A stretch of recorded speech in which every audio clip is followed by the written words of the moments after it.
Bonjour, je suis là pour vous parler de la charte Afilogue. Alors la charte Afilogue, c'est quoi?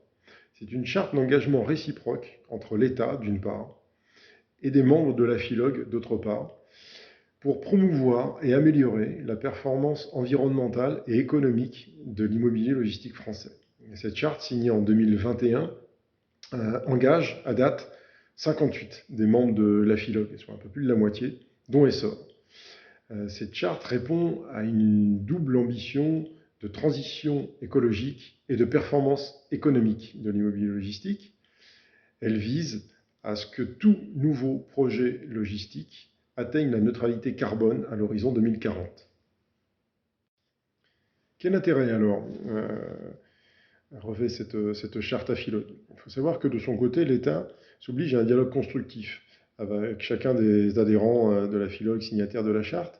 Il s'oblige aussi et progressivement à clarifier et homogénéiser la réglementation en matière d'entrepôt et plus encore la lecture et l'interprétation qu'on peut faire de cette réglementation un petit peu partout en France. De leur côté, les membres de l'Afilogue s'obligent à un immobilier plus vertueux, plus responsable, plus décarboné, plus intégré à son environnement, le tout aussi en faveur de l'image d'une filière souvent décriée et pour autant vitale à l'économie nationale. Très concrètement, les signataires de cette charte s'engagent à titre principal à systématiser la recherche de friches industrielles plutôt que d'aller artificialiser un nouveau terrain nu. Quand ce n'est pas possible, à ce moment-là, on s'efforce d'optimiser les surfaces utilisées en diminuant au maximum les emprises foncières. Et l'immobilier logistique a plutôt tendance à voir son degré de mécanisation augmenter et à voir la hauteur libre des bâtiments augmenter, là aussi pour limiter l'empreinte du projet au sol. Autre obligation, c'est de rendre systématiques les démarches de labellisation, certification, notamment pour les labels type BREEAM et Biodiversity. Les membres de l'Afilogue s'obligent aussi au passage et au recours d'un écologue avant travaux, puis à suivre bien évidemment ces préconisations en phase travaux pour favoriser la biodiversité sur site et la préserver. Les membres s'obligent aussi à conserver, autant que faire se peut, les arbres de haute tige et les haies existantes sur les parcelles.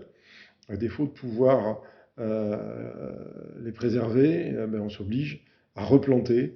Et l'une des obligations qui s'impose à nous est de replanter sur au moins 50% du linéaire de la propriété. Dans le cas d'Arcatsic, par exemple, on préserve des haies et on va replanter des haies sur la totalité, donc sur 100% du linéaire de la parcelle, soit un petit peu moins d'un kilomètre.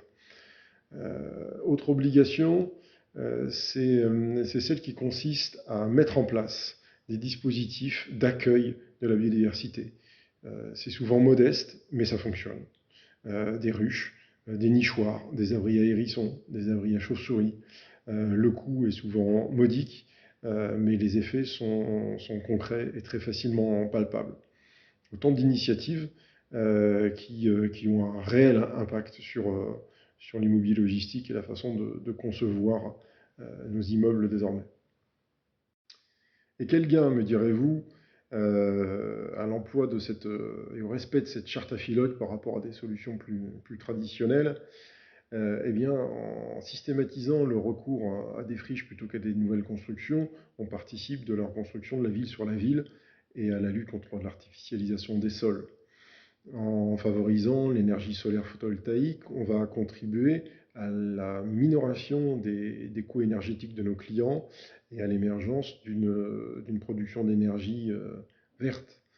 Les initiatives en faveur de la biodiversité ont un effet très concret, très palpable, et on a pu voir dans le cas de Lagny, Cisco à Lagny-le-Sec, pardon, où on a construit en lieu et place d'un champ de betteraves, que la biodiversité, à terme, après la réalisation du projet, était plus élevée que quand on a trouvé le site.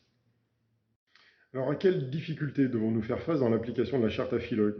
Outre les difficultés financières, j'y viendrai après, la principale difficulté que nous rencontrons est liée à notre positionnement en tant que promoteur ou contractant général. En effet, nous sommes rarement, voire jamais, pétitionnaires des demandes de permis de construire ou d'autorisation d'exploiter que nous déposons. Nous les déposons pour le compte de nos maîtres d'ouvrage. Il est difficile, pour le coup, de leur imposer des dispositifs non validés par leurs soins.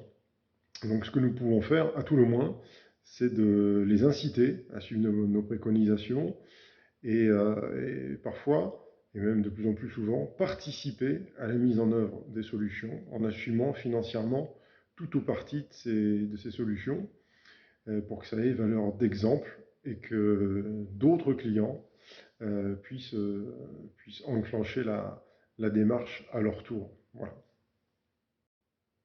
Alors pour en revenir au coût associé à chacune des solutions préconisées auprès de nos clients, il faut bien avouer que le contexte économique ne joue pas en notre faveur. On subit depuis plusieurs mois, voire plusieurs années, des difficultés prégnantes en matière de coûts de matières premières, de coûts de l'énergie et hausse globale du montant travaux, ce qui incite certains de nos clients maîtres d'ouvrage à faire quelques coups de sombres dans les bilans qu'on leur propose. Pour autant, l'augmentation notamment du coût de l'énergie va inciter, je pense, bon nombre de nos maîtres d'ouvrage à s'intéresser à des solutions techniques alternatives et à des solutions de production d'énergie verte, comme le solaire. Et le coût de renfort d'une structure pour accueillir du solaire PV en toiture va osciller, suivant la structure, suivant la taille du bâtiment, entre 6 et 10 euros du mètre carré. Donc c'est non neutre, mais ça peut avoir un réel intérêt, surtout si on réagit en coût global. Les initiatives en faveur de la biodiversité sont quant à elles très peu coûteuses et aux résultats, en revanche, très palpables, très concrets. Et la mise en place d'abris à hérissons, chauves-souris ou de nichoirs à oiseaux pour un montant de 5 à 10 000 euros, ce qui est modique par rapport à un projet comme Arcade qui pèse 10 millions. Bon ben voilà, c'est très concret et c'est très efficace. Ce qui est moins concret, moins efficace pour une partie de nos maîtres d'ouvrage, c'est l'impact d'une labellisation ou d'une certification. Certification BREEAM ou Biodiversity peut vite se traduire par un surcoût lié aux études, à l'assessor, à la remise du certificat lui-même, coût de l'ordre de 100 à 120 000 euros, ce qui est pour le coup loin d'être neutre pour une opération. Et on a un bon nombre de nos clients qui aujourd'hui acceptent des initiatives en faveur de la biodiversité, mais se refusent à une démarche de certification, labellisation. Donc on essaye de les convaincre que cette démarche a un intérêt réel pour la valeur de leur immeuble, notamment en cas de valorisation ou de revente.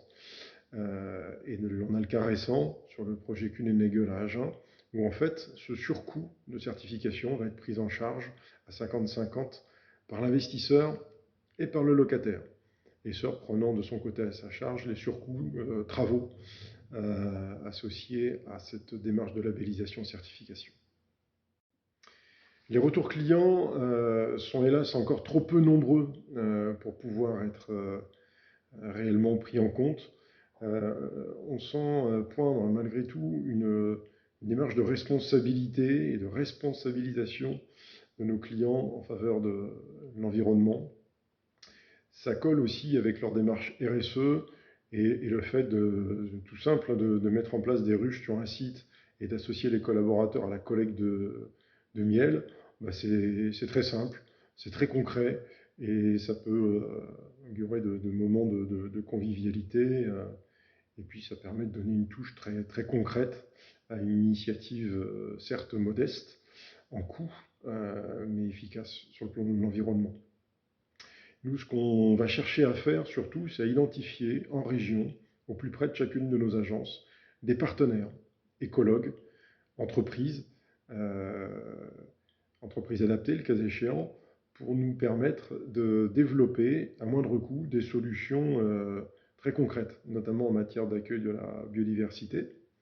Et puis, avec les équipes des autres pôles, notamment le pôle transition, essayer d'identifier des solutions énergétiques alternatives à celles qu'on peut connaître aujourd'hui et moyennant peut-être un surcoût à l'investissement, avoir une logique d'économie dans la durée, encore une fois, pour rendre l'immobilier logistique et l'immobilier en général plus vertueux, plus responsable et moins consommateur d'énergie primaire.